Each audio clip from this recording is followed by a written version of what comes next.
अधिकारी से। हर कोई आज भी बोलता है कि हमारे घर में अगर रोटी बनती है, हमारा घर अगर चलता है, तो ये देन आदरणीय रामविलास पासवान जी की देन। हमारे नेता के हाथ में दूर संचार विभाग की जिम्मेदारी आई। न सिर्फ उन्होंने जगह जगह पर टावर लगाने का काम किया, न सिर्फ उन्होंने घर घर पर उन्होंने MTNL का फ़ोन लगाने का काम किया, बल्कि हमारे जितने साथी आज मोबाइल फ़ोन से वीडियो बना रहे हैं, फ़ोटो खींच रहे हैं, ये मोबाइल फ़ोन देने का काम। एक ऐसा दिन आएगा जिस दिन हर रिक्शा वाला, हर ठेला वाला के हाथ में मोबाइल फ़ोन होगा। बैगन के भाव ये मोबाइल फ़ोन बिकेगा। महादलितों, अनुसूचित जाति जनजाति से आने वाले लोगों की बात करते नहीं थकते। हमारे मुख्यमंत्री को 19 साल के बाद याद आया कि उनके लिए भी एक कार्यक्रम किया जाए। क्यों? क्योंकि सबको अनुसूचित जाति जनजाति का वोट हासिल करना है। भीमराव अंबेडकर की एक तस्वीर तक भारत की संसद में नहीं थी। वो तस्वीर लगाने का काम हमारे नेता आदरणीय रामविलास पासवान जी ने किया। ये हमारे लिए गर्व की बात है। उनको भारत रत्न दिलवाने का काम हमारे नेता आदरणीय रामविलास पासवान जी ने किया। 9 बुद्धों को आरक्षण दिलवाने का काम हमारे नेता आदरणीय रामविलास पासवान जी ने किया। प्रॉफेट मोहम्मद साहब के जन्म दिवस पर छुट्टी की घोषणा करने का काम हमारे नेता। रेल विभाग जैसी बड़ी जिम्मेदारी हमारे नेता आदरणीय रामविलास पासवान जी को दी गई। खालिक साहब यहाँ पर मौजूद हैं, साथ में थे उनके। उस वक्त एक कलम के हस्ताक्षर से हजारों लोगों को नौकरी दिलवाने का काम, उनकी नौकरी को पक्का करने का काम हमारे लिए। पता है कि अपने जीवन के अंतिम समय में उनका स्वास्थ्य कितना खराब था। जब उनको अस्पताल जाने की जरूरत थी, तब वो घर पे बैठकर अधिकारियों के साथ इस योजना का निर्माण कर रहे थे। हम सब लोग उनके पीछे थे कि आपको अस्पताल जाने की जरूरत है, आपका स्वास्थ्य ठीक नहीं है। पर उनको वो तस्वीरें विचलित करती थी। लॉकडाउन का समय था, दलितों, महादलितों, अनुसूचित जाति जनजाति से आने वाले लोगों की बात करते नहीं थकते।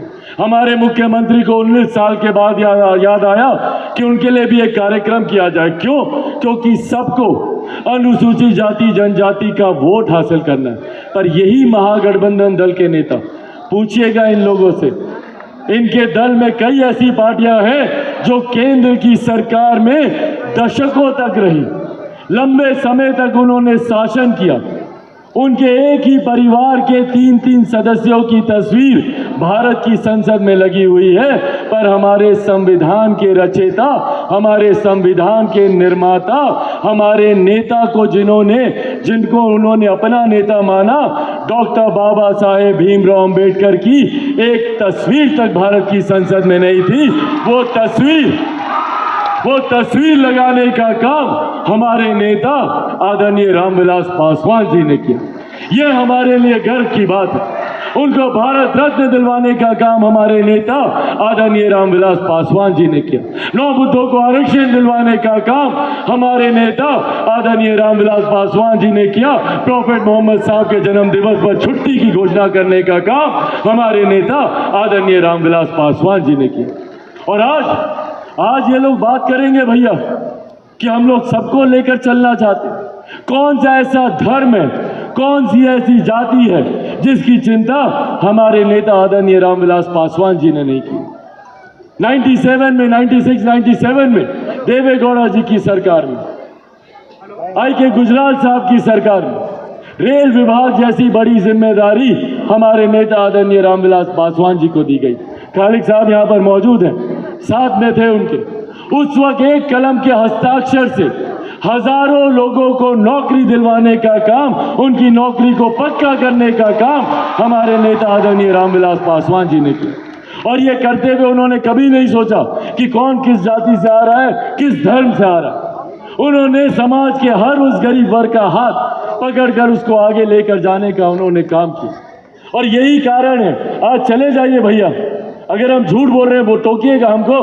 ट्रेन में आप लोग जाते हैं, मिलता है कि नहीं मिलता है लोग कि भैया हमको आपके नेता नौकरी दिए थे, मिलता है कि नहीं?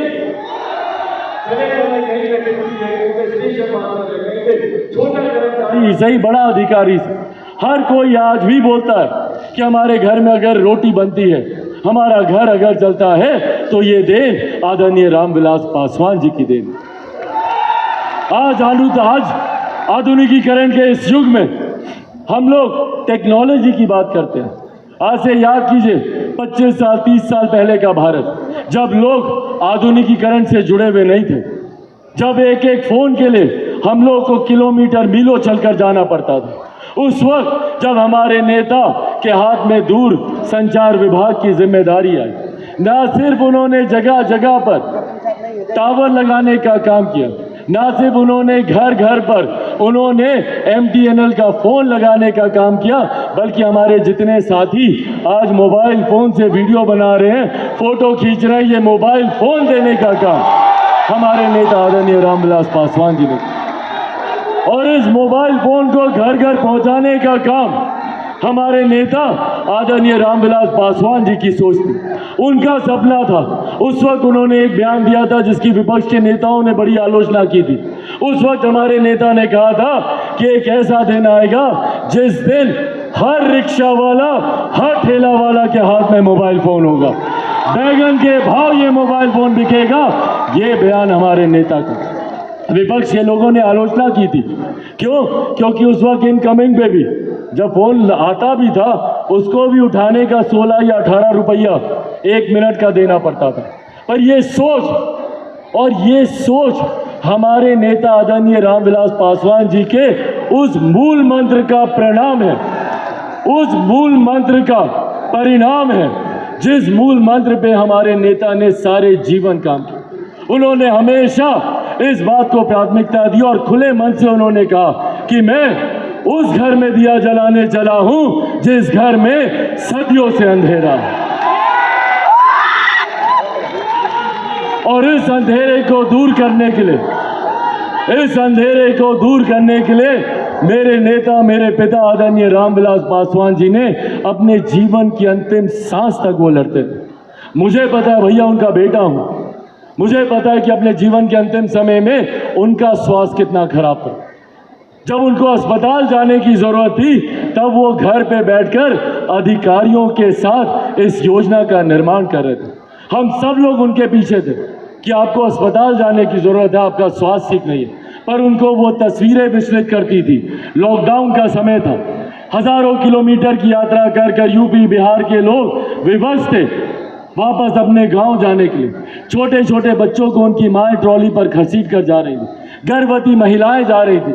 हमारे नेता को ये तस्वीरें विचलित करती थी कि भैया इनके 2 वक्त की रोटी का गुजारा कैसे होगा, उसका प्रबंध कैसे होगा। उसके लिए हमारे नेता ने अपनी स्वास्थ्य की चिंता किए बिना, दिन रात लॉकडाउन था, कार्यालय बंद थे, घर पे अधिकारियों को बुलाकर वो बैठे, और उस वक्त उन्होंने इस योजना का निर्माण किया और अगले दिन प्रधानमंत्री जी से मुलाकात की। और ये हमारे नेता की सोच की देन है कि आज भी देश में 81 करोड़ लोगों को मुफ्त में राशन दिया जा रहा है। ये सोच हमारे नेता आदरणीय रामविलास पासवान